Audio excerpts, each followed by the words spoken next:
Okay, these are supplemental problems from chapter 10, number 2. It says you exert a horizontal force of 4.6 newtons on a textbook as you slide it 0.6 meters across the library table to a friend.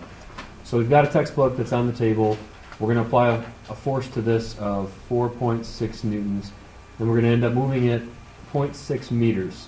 We want to calculate the work that we do on the book. Work is just force times distance. So that's pretty straightforward.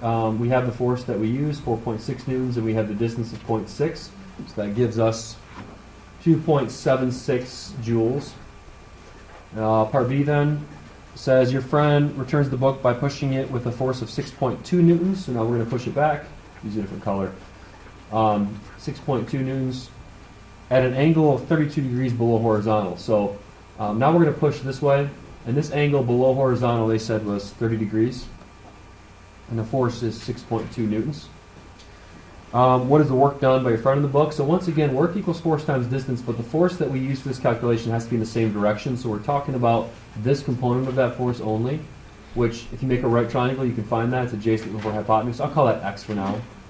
So I want to find that portion of the force that's in that direction, because that's what I need to use for that force. So adjacent over hypotenuse would be cosine. So we have the cosine of 30 equals adjacent over hypotenuse. Multiply both sides by hypotenuse. So there's that x component of force, 6.2 cosine of 30, times the distance that it goes. And it's going to go the same distance because they push it back 0.6 meters.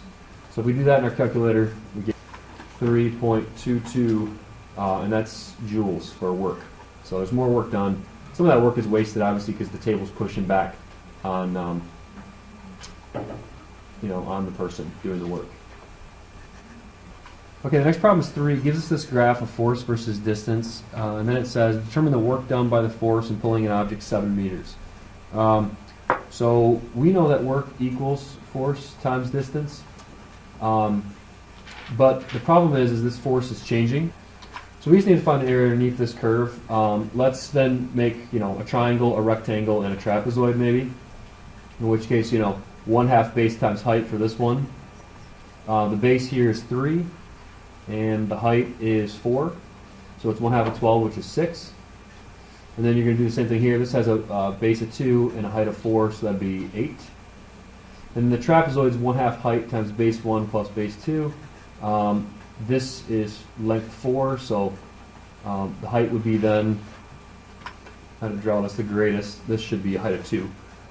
And then base 1 would be this length here, which looks like 7, plus base 1 is this length, which is 4. So that gives, these cancel, and you get 7 plus 4, which is 11. So if you add these up, that gives you the total work done, which is 25 joules. Okay, the next problem, number 4, says a ski lift carries a 75 kilogram skier at a rate of 3 meters per second for a distance of for a time of 1.5 minutes along a cable that is inclined at an angle of 40 degrees. So we have a cable going up at 40 degrees, and this person's on the chairlift.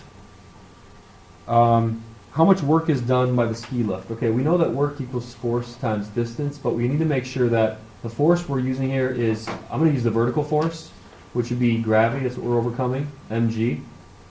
That's what has to be pulling this person up if it goes up at a constant rate. And then the distance needs to be the vertical distance here. So I'm going to find that. First, I'll find the overall distance that it travels, because we have a time and we have a rate. So we know that distance equals rate times time. So that rate was 3 meters per second, and that's for 1.5 minutes. So I'm going to convert 1.5 minutes to seconds. So that'd be 60 plus 30, which is 90 seconds. When I multiply this then, I get 270 meters for the hypotenuse here. So then I can just do opposite over hypotenuse. So I can do sine of 40 equals opposite, I'll call this y for now, y over 270. Multiply both sides by 270. And that gives me this vertical distance that I want to use for d right here. So I'll just enter that in, 270 sine of 40. Now the mass, they said was 75 kilograms. Gravity's 9.8. So we should be able to solve this and get our answer for how much work is done. This is 270 right here. So that does give you about 127,561.2 joules. I think the answer key says 1.28 times 10 to the fifth joules, which is about the same thing. Obviously, they pay attention to sig digits, and they don't use an answer that's more precise than the values given. But that is our answer for how much work is done. We forgot to do part B here. So part B then wants to know how much power is expended in the ski lift. So power equals work divided by time. So we know the work is this number 127,561.2, and then we know how much time it takes to do it as well, which is 90 seconds. We want to make sure we're in seconds and joules because a joule per second is a watt. So just divide our answer by 90, and that gives us 1,417.3, and that's watts, joules per second. Okay, number 5, an electric motor lifts an elevator at a rate of 54 kilometers per hour. The engine must exert a force of 9 kilonewtons, and we want to know what power is dissipated. We want to make sure that the units are in kilowatts. So we know power equals work divided by time, and we know that work is force times distance. So if we look at those equations, we need to try to figure out either a time. That right there is just velocity because it's distance over time. So let's simplify this equation and make it power equals force times velocity. The force is 9,000 newtons. We want to make sure we're in newtons. The velocity we got to convert, it's in kilometers per hour right now. So let's multiply by 3,600 seconds, or in 1 hour. So 1 hour goes in the top, 3,600 seconds goes in the bottom. Hours cancel, so we're going to divide by 3,600. We're also going to multiply by 1,000 because there's 1,000 meters in 1 kilometer, so that the kilometers cancel. So basically, we just need to divide 54 by 3.6. And that gives us a velocity of 15 meters per second. So we want to make sure we're in newtons and meters per second. And then if we multiply that by 9,000, that gives us 135,000. And that's in watts, because we have newtons times meters per second. So if you look at the units for newtons, you're going to end up basically getting a joule per second, which is a watt. But they want a kilowatt, so let's do 135 kilowatts.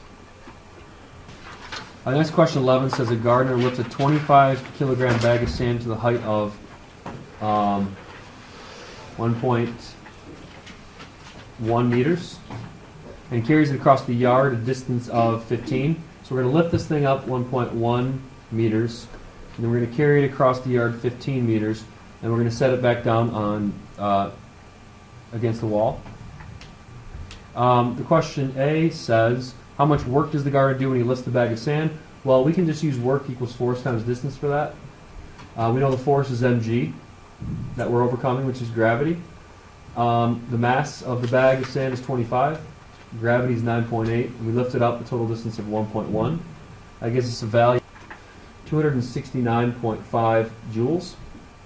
Question B then says, how much total work is done after the gardener sets down the bag of sand? And that would be 0. And the reason it's 0 is because we do work on the bag of sand to lift it up, and then we don't do any work when we move it horizontally because gravity's pulling down, so we're not overcoming any force there. So there's no, when it comes to work equals force times distance, there's no force being done in the direction of motion. So there's no work done here.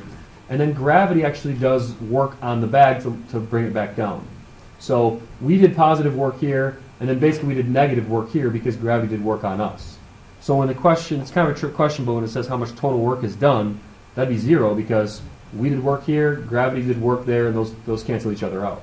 So there ends up being no work done. Okay, the next question 12 says a 0.3 kilogram baseball is thrown at a speed of 6.5 meters per second. The batter hits the ball and it flies into the outfield at a speed of 19.2 meters per second. How much work is done in hitting the baseball? So we know that work equals force times distance. We also know that work equals change in kinetic energy, which since they gave us two different speeds, we should use change in kinetic energy.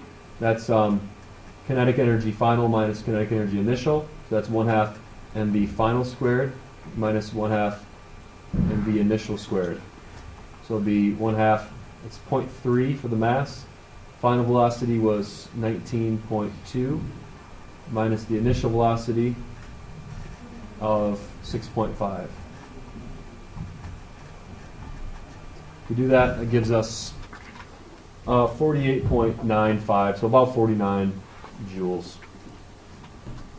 Okay, the next question, 14, says Hoover Dam has a capacity for producing 2 times 10 to the 6 kilowatts of power. How much work is done by the turbines each day? So we're looking for work per day. Okay, so we know that power equals work divided by time. Now we know the power is 2 times 10 to the 6th, but I'm going to write that out. So 1, 2, 3, 4, 5, 6. But it's kilowatts, so I need 3 more zeros. Okay, so that's how many watts. We want to be in watts. And we want to figure out the work that's done in 1 day. So 1 day is 24 hours, but we need to convert that 24 hours into seconds because we know we need to be in seconds. So actually, I'll just write this as 2 times 10 to the 9. That a little easier. And convert 24 hours to seconds, so we're going to multiply by 60 sec. I'm sorry. There's 3,600 seconds in 1 hour. So we're going to multiply that by 3,600 and then multiply that by both sides. And that gives us a work of 1.73 times 10 to the 14, and that's joules. This is pretty straightforward, but just make sure that you're careful. Make sure that when you're dealing with power, you're in watts. When you're dealing with work, you're in joules. And when you're dealing with time, you're in seconds.